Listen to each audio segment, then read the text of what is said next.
Hello friends, welcome to our YouTube channel Shiksha Ghat. साथियों, आज जो हम बात करने वाले हैं ये वीडियो है उसके बारे में जो कमेटी बनी थी शिक्षकों से संबंधित फैसलों के लिए। ये वीडियो मैंने पूरे ऑथेंटिक इन्फॉर्मेशन के साथ सबसे लास्ट में बनाया है कि कमेटी क्या रिपोर्ट क्या हो सकता है, नहीं हो सकता है, इसी के ऊपर क्या इसमें सहमति बन सकती है, सरकार की मंशा क्या है, वो सारी बातों को मैं इस वीडियो में आपको बताऊँगा। तो वीडियो मैं गारंटी देता हूँ इस यूट्यूब पर जितने भी लोगों ने वीडियोज़ बनाई है उस वीडियोज़ के बाद जितनी भी उन्होंने बातें की है उन सब से उन सभी वीडियोस का ये एक सार है जिसमें आपको ऑथेंटिक इन्फॉर्मेशन मिलेगी और इस समिति के पीछे सरकार की मंशा क्या है, सरकार क्या चाहती है इस समिति के माध्यम से, वही मैं आपको बताऊंगा। और अभी तक की जितनी भी घटनाएं हुई हैं शिक्षा विभाग में, जो भी सिनेरियो बन रहा है वो इसमें मैं डिटेल में बात करूंगा, तो बने रहिए मेरे चैनल पे।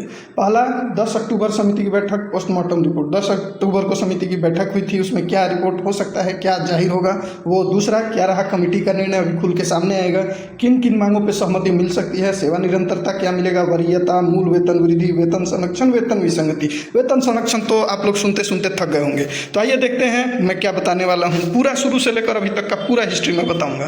पहला, समिति जो ये बनी थी, समिति जो स्टार्टिंग में बनी थी, सरकार ने नियोजित शिक्षकों की, विशिष्ट शिक्षकों की जो मांग थी वो किस लिए, तो समिति के गठन का उद्देश्य बस यही था कि विभिन्न संवर्गों के जो शिक्षक थे जिन्हें अन्य संवर्ग में नियुक्त किया गया है और पूर्व से जो उन्होंने सर्विस किया है, सेवा किया है, उसके लिए सेवा निरंतरता, साथ ही सीनियरिटी वाला मुद्दा था, और वेतन विसंगति और वेतन संरक्षण आदि जुड़ी समस्याओं के समाधान के लिए यह समिति बनी थी। यहाँ पे आपकी समस्याएं क्या क्या थी, मांगे क्या थी और समिति के गठन का उद्देश्य क्या था, ये हो गया। नेक्स्ट हम लोग देखते हैं समिति गठन का अर्थ क्या बनता है।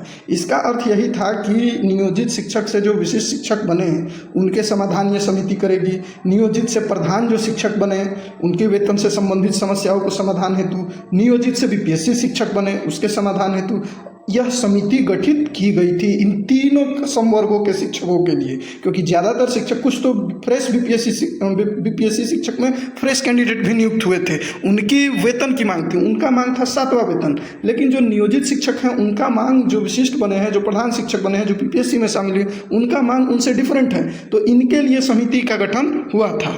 क्लियर हो गया यहाँ पे। अब पे प्रोटेक्शन का मामला जो आता है, वेतन संरक्षण का, विशिष्ट शिक्षक और प्रधान शिक्षकों के लिए स्पष्ट रूप से निपटाया जा चुका है। बिल्कुल, चाहे ढुलमुल तरीके से निपटाया गया हो या अस्पष्ट तरीके से निपटाया गया हो, प्रेस नोट में वो बात साबित हो चुकी है कि अब वेतन संरक्षण के मामले में आपको क्या मिलने वाला है। ठीक है। वेतन विसंगति ये भी साफ कर दिया गया है प्रेस नोट में ही, क्लियर। अब विशिष्ट शिक्षकों की वार्षिक वेतन वृद्धि से जुड़ी हेतु स्टैंडर्ड ऑपरेटिंग प्रोसीजर शिक्षा विभाग से जारी की जाएगी कि कमेटी इस पे क्या निर्णय देती है। जैसे 1 जनवरी 2025 को 25 को जिसने ज्वाइन किया है उनको क्या मिलेगा, मतलब स्पष्ट रूप से ये कहा गया है कि यही जो सरकार ये कमेटी निर्णय देगी और संविसंगति हेतु जो ये समाधान जारी करेगी उसी के हिसाब से शिक्षा विभाग में आप लोगों को वेतन प्राप्त होगा। मतलब विशिष्ट शिक्षकों के वार्षिक वेतन वृद्धि का जो मुद्दा था 1 जनवरी के बाद ज्वाइन करने वाला, तो इसी के अनुसार ये एसओपी जो स्टैंडर्ड ऑपरेटिंग प्रोसीजर है, इसी के माध्यम से शिक्षा विभाग कुछ जारी करेगा जो कि क्लियर हो जाएगा आने वाले दिनों में। उसके बाद नेक्स्ट है सेवा निरंतरता, जो कि सभी संवर्गों के शिक्षकों के लिए है, चाहे वो नियोजित शिक्षक से विशिष्ट बने हों या फिर नियोजित से बीपीएससी में आए हो या फिर अन्य शिक्षक हो, सेवा निरंतरता सभी के लिए।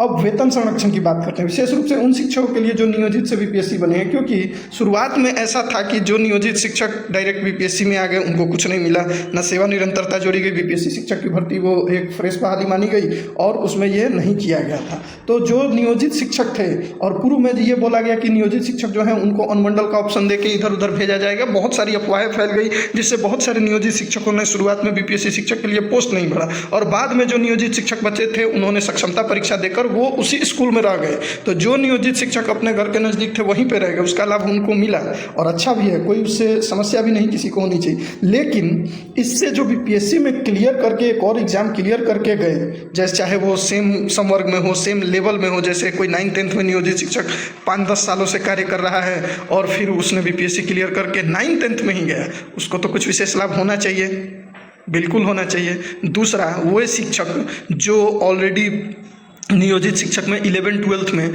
काफ़ी सालों से कर रहे हैं और नियुक्त हो गए 11-12 में ही, तो उनके पिछले 10 सालों का क्या लाभ हुआ? कुछ भी नहीं।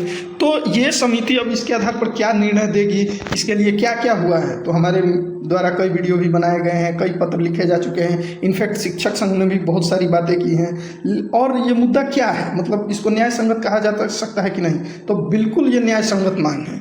वेतन संरक्षण का निर्णय कहा भी जा रहा है अलग अलग नेताओं के द्वारा कि निर्णय लिया जाएगा, जल्द निर्णय लिया जाएगा, लेकिन कब लिया जाएगा ये सरकार ने स्पष्ट नहीं किया। और कहते कहते आज क्या आचार संहिता लग गई। फिलहाल आज चुनाव आचार संहिता लागू होने के कारण नई घोषणा नहीं हो सकता, बिल्कुल ये तो सत्य है, लेकिन कमेटी का फैसला तो दिया जा सकता था ना। और जैसे इन्होंने बोला था कि तय समय में हम करेंगे, तो मीटिंग तो थोड़े दिन में और निर्णय हो चुका था, तो घोषणा करने में क्या दिक्कत थी? क्या सरकार वाकई चाहती है कि मतलब लटकाया जाए या इनको लाभ दिया जाए? जैसे ही चुनाव होगा, चुनाव का परिणाम आएगा, उससे ये चीज़ें प्रभावित होंगी, प्रभावित होना ही है।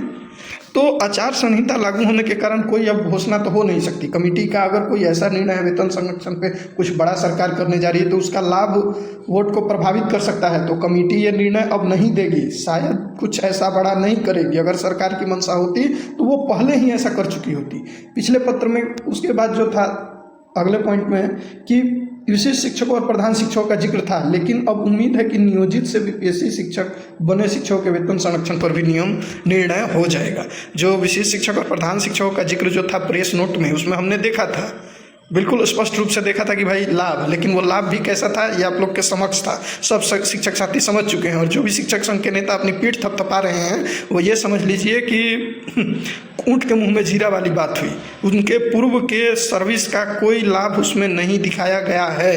चाहे कोई कितनी भी बड़ी बातें कर ले, चाहे कोई बड़ा यूट्यूब चैनल ये कह दे कि ये हो गया, ऐसे हो गया, वेतन संरक्षण बहुत बड़ा लाभ मिल गया, बहुत ज़्यादा पैसे मिलने वाले हैं, ऐसा कुछ भी नहीं है। बाकी देखते हैं, अक्टूबर का पेमेंट का तो सब जगह जारी हो ही गया है, एरियर के रूप में राशि मिलेगी। फिर उसके बाद वो तो राशि आपकी जायज़ राशि थी, वो मिल रही है, लेकिन इसके बाद क्या होता है वेतन संरक्षण पर, यह महत्वपूर्ण है। इसमें अब चुनाव के कारण शायद ही कुछ सरकार करे, क्योंकि मैंने पहले ही बता दिया संपत्ति की रिमोट सहमति के साथ जारी जमा तो की जा चुकी है, लेकिन उसमें क्या था ऐसा सोना चांदी, वो निर्णय अभी तक नहीं लिया जा गया है। तो वही मैं पहले ही बोल दिया कि 1 घंटे में लिया जा सकता था। प्रेस कॉन्फ्रेंस करके नेताजी हमारे सुशासन बाबू या शिक्षा मंत्री ये घोषणा कर सकते थे, 4 दिन पहले ही लिया जा सकता था, लेकिन जब आचार संहिता लागू नहीं हुई थी। लेकिन जब आचार संहिता लागू हो गई तो निर्णय हुआ, अब वो घोषणा नहीं की जा सकती कि हो सकता है कोई बड़े घोषणा ही हो। अगर हम सरकार पर विश्वास कर भी ले तो वो तो अब बहाना है उनके पास कि हम ये घोषणा नहीं कर सकते, आचार संहिता में है। तो इसलिए अब ऐसा अनुमान लगाया जा रहा है कि जो भी मिला उसमें नियोजित से बीपीएससी बने शिक्षकों को कुछ लाभ नहीं हुआ। विशेष शिक्षक के साथ थोड़ा बहुत लाभ देखा जा सकता है, लेकिन सेवा निरंतरता के मामले में, सीनियरिटी के मामले में अभी भी कमेटी की रिपोर्ट का ही इंतजार करना होगा। और अब ये मान के चलिए कमेटी की रिपोर्ट जब भी आए, अगर सरकार चाहे तो कर सकती थी, लेकिन उसने किया नहीं, लेकिन हमें इंतजार करना होगा। बाकी देखते हैं आगे और भी निर्णय आने दीजिए, तब हम जरूर इस पर बताएंगे क्या हो सकता है या नहीं हो सकता है। लेकिन इतना जान लीजिए सरकार खुद ढुलमुल रवैया अपना रही है, और इसका मतलब क्या कह सकते हैं, शिक्षकों के पेशेंस की परीक्षा ली जा रही है।